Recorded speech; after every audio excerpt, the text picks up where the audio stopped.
Hello मेरे प्यारे बच्चों। तो आज के इस वीडियो में मैं आप लोगों को कक्षा 10 निर्देशांक ज्यामिति के सब्जेक्टिव क्वेश्चन बताने वाला हूं।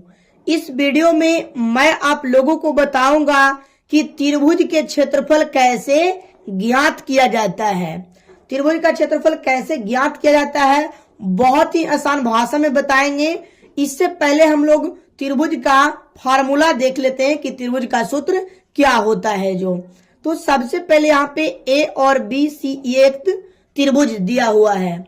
हम लोग ए बिंदु को माने हैं x1/1, बी बिंदु को x2/2 और सी बिंदु को x3 और y3।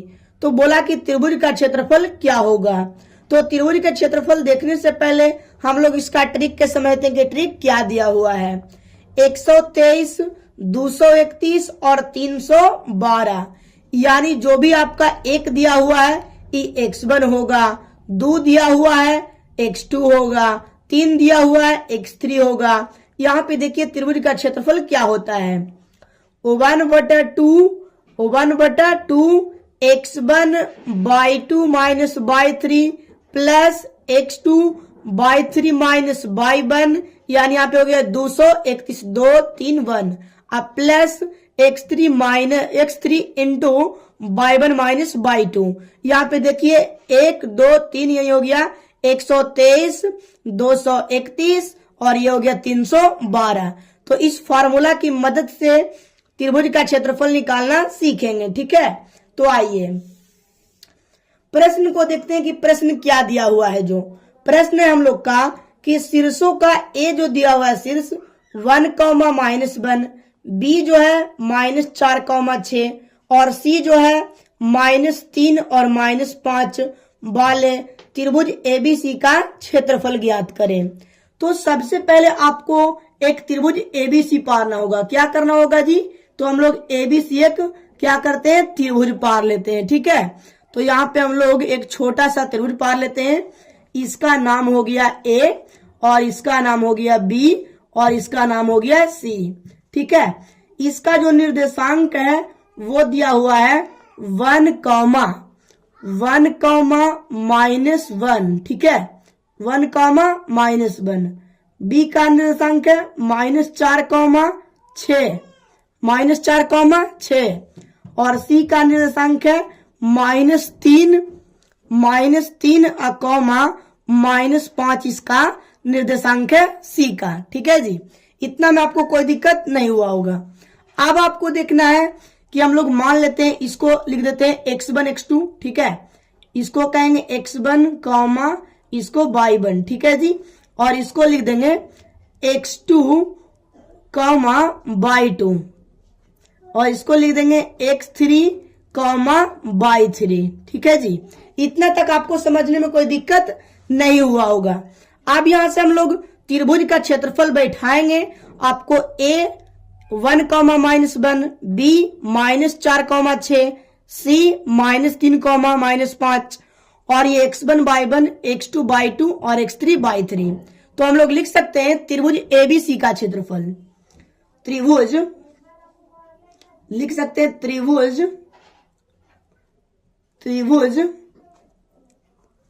ए बी सी का क्षेत्रफल, त्रिभुज एबीसी का क्षेत्रफल, ठीक है जी। इतना लिखते हैं, फॉर्मूला बैठाते हैं। 1/2, देखिए 1/2 फॉर्मूला क्या होता है जी? तो x1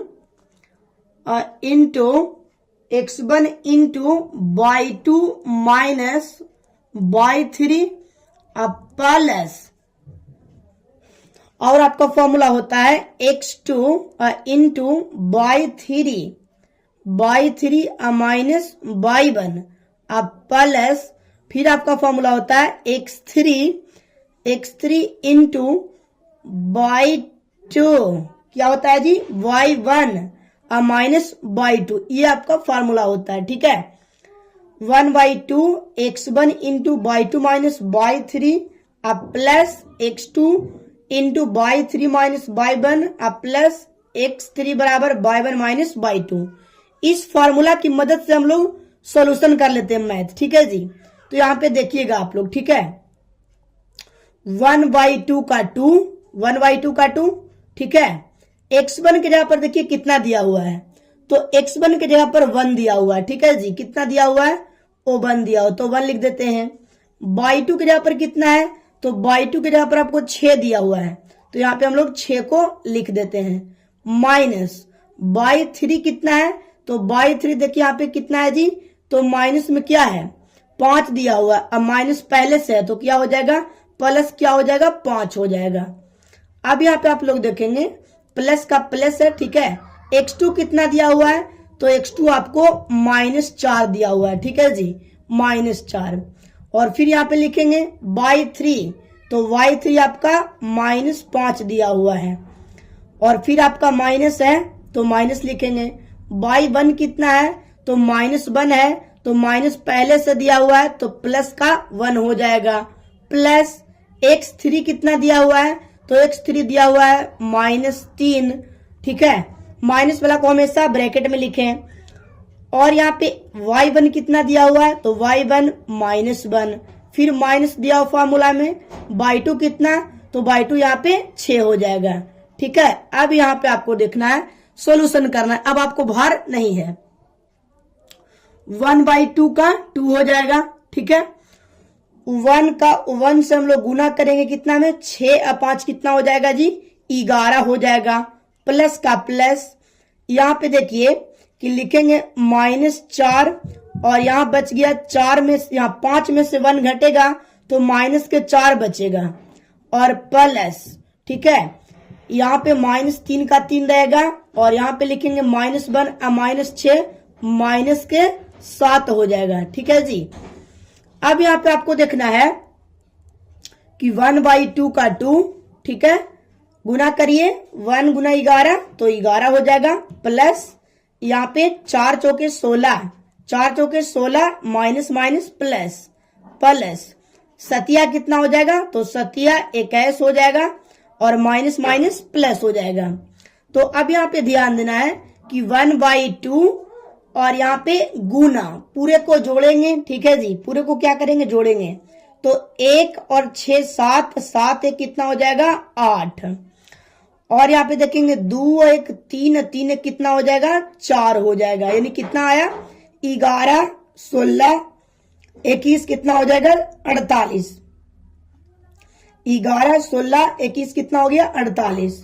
तो 2 से हम लोग काटेंगे 48 को 24 बार में, कितने बार में, 24 बार में। यानी क्षेत्रफल आपका निकल करके आया 24 वर्ग इकाई। क्या निकला जी, 24 वर्ग। मात्रक भी लिख सकते हैं या इकाई भी लिख सकते हैं, क्योंकि मात्रक होता है, ठीक है जी, या इकाई।